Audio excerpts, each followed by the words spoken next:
What if I told you that the most powerful weapon in the world isn't a missile or an army, but money? For nearly a century, one currency has ruled the global economy. The US dollar, trusted, traded, and feared. But now a challenger has appeared. Not a government, not a nation, but a code lines of digital math and belief called crypto. It began as a promise of freedom, a rebellion against banks and centralized control. But as Bitcoin grew, so did its threat. Governments panicked, central banks raced to catch up. And behind the headlines, a new kind of war began, not fought on land or sea, but across blockchains, servers, and financial networks. This is the new financial Cold War, crypto versus the dollar. To understand how we got here, we have to go back not to 2024 or even 2008, but to 1944. The world was still recovering from the devastation of World War II. In a small New Hampshire town called Bretton Woods, world leaders met to rebuild the global financial order. Their goal was stability. Their solution: make the US dollar the center of global trade pegged to gold, while every other major currency pegged itself to the dollar. For decades, the system worked. The dollar became the world's reserve. Nations stored it like treasure, trusting its value more than their own. But by the 1970s, cracks began to form. Wars were expensive. Inflation soared. The gold backing strained. Then in 1971, President Richard Nixon made a shocking decision. He cut the dollar's link to gold. Money was no longer real. It became trust, policy, and faith. And that faith would be tested again. Fast forward to 2008. Wall Street was burning. Lehman Brothers collapsed. Millions lost homes, jobs, and savings. People asked, can we still trust the system? Somewhere behind a screen, someone or some group answered, no, so let's build a new one. That someone was Satoshi Nakamoto. The blueprint was Bitcoin. Bitcoin was radical. It had no bank, no government, no borders, a currency made of code, transparent, decentralized, incorruptible. While the world was bailing out banks, Bitcoin offered a different kind of bailout: freedom. At first, few noticed it was worth pennies. It lived in online forums and cryptography chat rooms, but slowly it grew. By the 2010s, Bitcoin had become more than money. It was a movement, and like all revolutions, it made enemies. By 2017, Bitcoin wasn't just an experiment, it was a phenomenon. From Wall Street to Silicon Valley, everyone wanted in. Prices soared from a few dollars to nearly 20,000. New coins appeared by the thousands. Ethereum, Litecoin, Ripple, Dogecoin. Crypto millionaires were made overnight, but so were scammers. Regulators called it the Wild West. Still, money poured in. Banks feared disruption. Governments feared loss of control. And behind closed doors, the US began to realize something alarming. Crypto could threaten the dollar itself. The dollar isn't just currency, it's power. When a country controls the world's money, it controls trade, sanctions, and even wars. The US dollar gives America a kind of global sovereignty, the ability to print money, sanction enemies, and borrow endlessly. But if the world began trading in Bitcoin, that power would weaken. That's when the idea of crypto versus the dollar stopped being theoretical. It became political.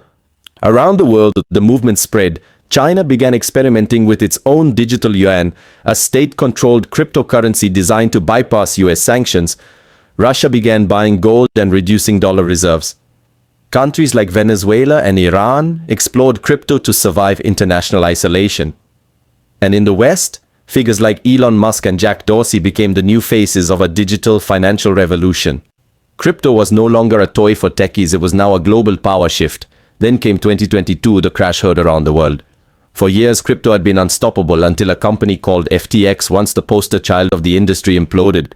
It was supposed to be the future of finance. Instead, it became one of the largest frauds in history. Billions vanished overnight, investors were ruined, confidence evaporated. Bitcoin's price collapsed from nearly 69,000 to under 17,000. For critics, this was proof that crypto was a bubble, a fantasy, a scam. But for others, it was something else, the first true stress test in the battle between old money and new. Meanwhile, central banks were making their move. The Federal Reserve, the European Central Bank, and China's People's Bank all began racing to create central bank digital currencies, digital dollars, digital euros, digital yuan.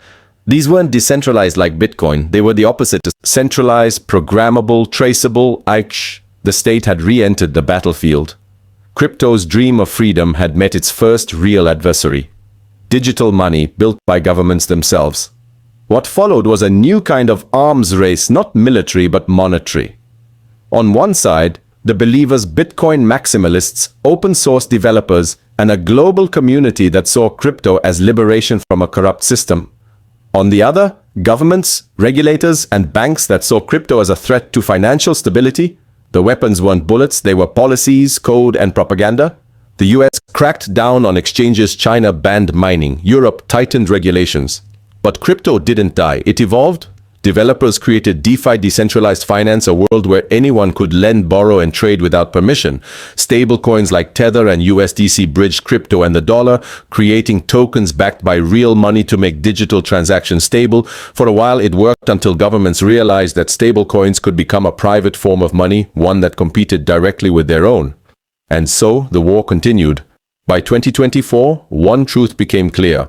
Crypto had survived, the dollar had adapted, but neither side had won. A hybrid world emerged, part centralized, part decentralized. Some nations built state-controlled digital currencies, others embraced Bitcoin as legal tender. Two systems, two philosophies, one uncertain future.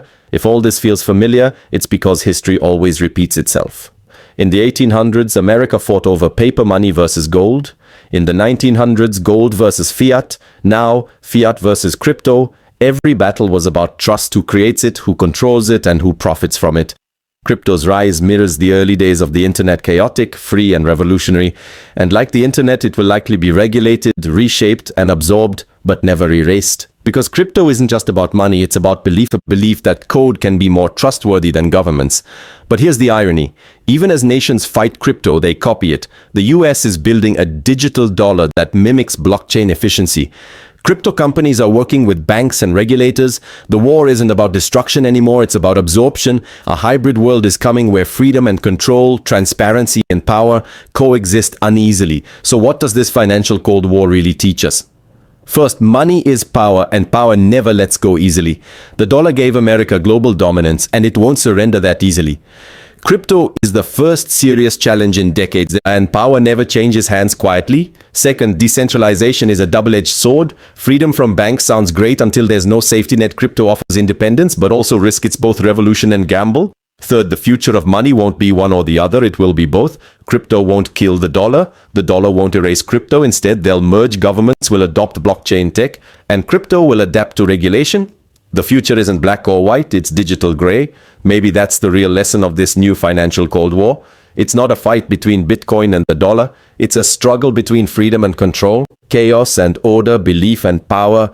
The question isn't who wins. It's what kind of world we want to live in and what kind of money we're willing to trust. Because in the end, money isn't paper, metal or code. It's faith, and faith moves markets. If you found this story revealing, subscribe for more deep dives into the history and future of money.